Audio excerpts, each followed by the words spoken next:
What's up, everybody? I'm Advertised, and I'm here to have a shot at fish, bang, bang. This is another one from the Bagfull of Wrong that I've been playing through in the last few one-shots, and I've still got a few more to come. And this is very cool. It's, again, a very simple game, but a very cool game. By Rob Remakes, aka Retro Remakes, aka Robert D. Fearon, as you can see in the credits right there.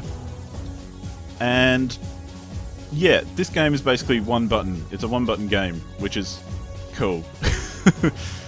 Hello player, help fishy do one-button fight wins. Yeah. So you've got space, left mouse, or fire. So I think you can do this with a gamepad. I'm just using a mouse because I like it. But essentially you've got Mr. Fishy here who goes around and auto-fires, and then every time you click, he'll change direction. Which actually makes it a lot more interesting than you might think from just a one-button game, because as the enemies come out, you kind of stuff up and try not to get, you know, it's kind of hard sometimes getting the fish to fire in the right direction. Oh shit, like that. Fish-tality, Fishageddon hath accursed. Oh me, oh my. I love the humor in these games. They're just fantastic. Current high score is 2995. I mean, I thought I would have got past the first level at least in the first run through. Guess not. But yeah, this is a very cool game. Once again, I keep repeating myself in all these videos, but I love the visual style. Everything's so colourful and glowy, and there's a cool soundtrack that just kind of pumps away in the background, so credit to the soundtrack people. Person, probably. And yeah, this is just such a great collection of cheap little indie games that are so much fun. Alright, next level, finally.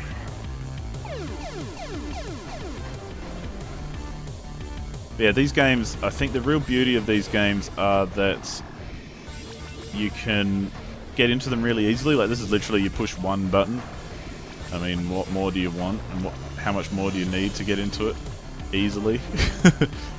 But they're so visually appealing, and they're actually fun and difficult enough that you kind of need to pay attention. Like, they're not just stupid casual game. I don't want to say casual. They're not really easy kind of derpy games, I guess. Oh, doing alright too. What am I on? I've almost got my high score. Not bad for a fish. But I guess what I mean is they're casual as far as they're casual to get into. But you know what they say, easy to learn, hard to master, I guess, is the term that I'm looking for. Even though I try to avoid cliches as much as I can. Doesn't mean it works or any time, but hey. But of all the games in this bundle, in this collection, I guess, they're all just, they have a certain amount of fun to them, and they just kind of make you smile. I mean, look at this. How can you not like this? Like, not be amused by it. Alright, high score. Brintiful.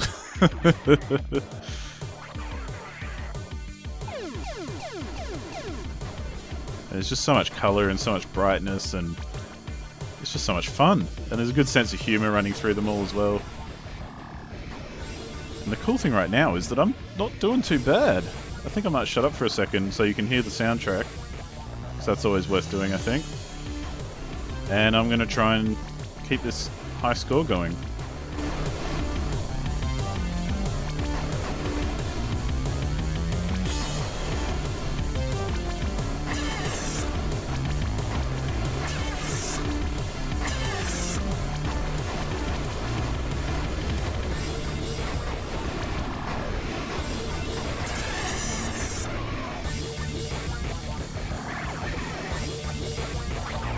That's a lot of corners. Holy moly. This could prove difficult.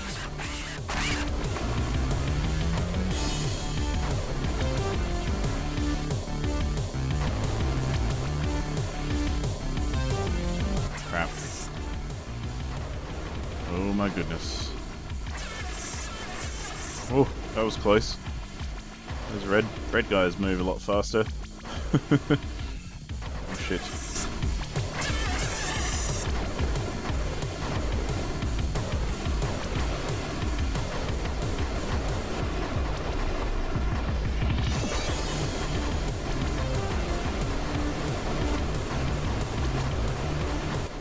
Well, this is definitely the best I've ever done.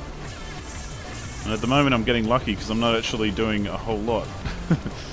Like, I've just kept him spinning around for a while. But it doesn't work. I've tried it before, just let him spin forever.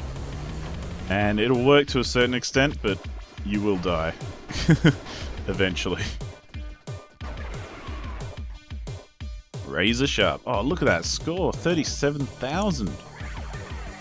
Might not be good in the grand scheme of things, but I think it's pretty good.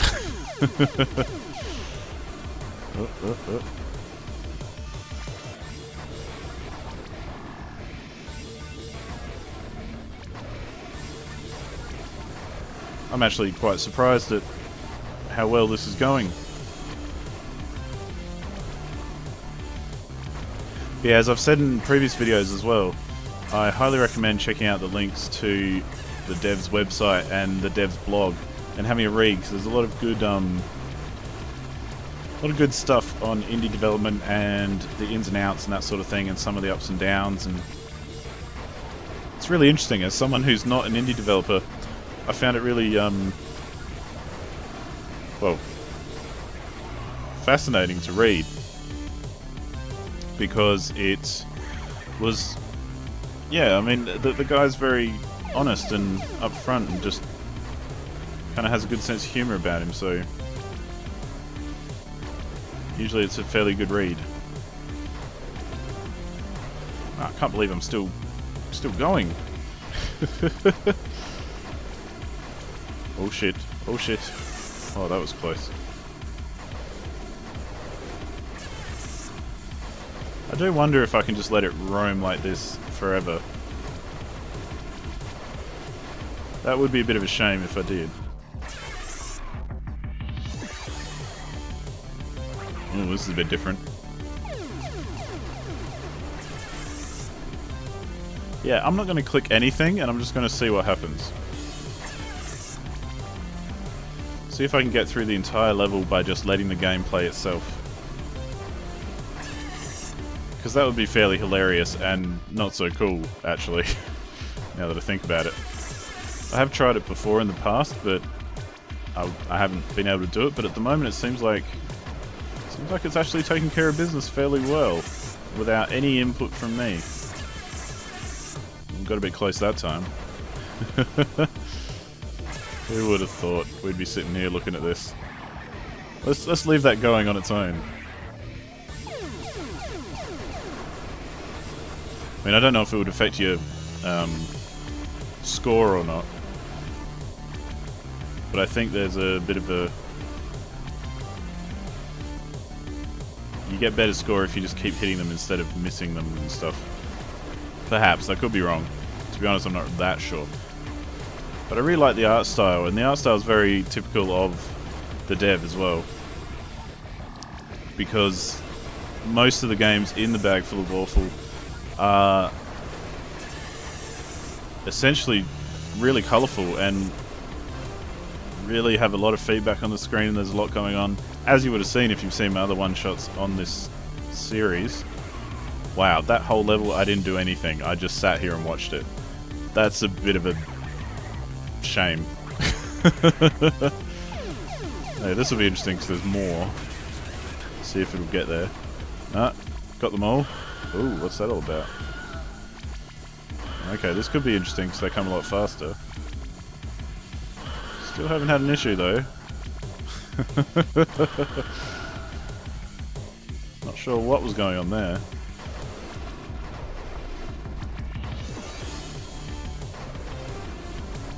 Is there an option that I've missed or something? Because I don't seem to be dying at all. What is going on here? I'm not sure what those balls are meant to do, but they don't seem to be killing me. I'm a little confused. Alright, I'm going to move it so that something behind me will definitely hit me. Let's see what happens. There we go. Okay, so I could die. Wow, that's really interesting and a little bit disappointing as well, I guess. If you can just let the game play itself, that's a real disappointment. But I've never actually done that before because I get in and just play it, so yeah. Fish, fish, bang, bang. I mean, a lot of these games as well need to be remembered as basically there are some prototypes and that sort of stuff in this collection. Like when you buy the Bagfull of Wrong, you get everything. You get a whole bunch of games for a very low price. So some of them are a bit questionable here and there, and they're not like super polished, or they might have things wrong with them and that sort of stuff. But they're still a lot of fun as far as I'm concerned. This one obviously needed a little bit more work because, yeah, as you saw then, you can just kind of watch it play and not have to do anything, and it'll still do it. But that's cool. We're going to move on to the next one in the next one-shot, which will be along shortly, so check out the channel if you want to see that come up. Also, check out the links in the description of this video and any others from this series if you want to check out the Bagfull of Wrong and retro remakes. And I think I'm done. Thank you so much for watching, and I'll see you on the next one. Goodbye.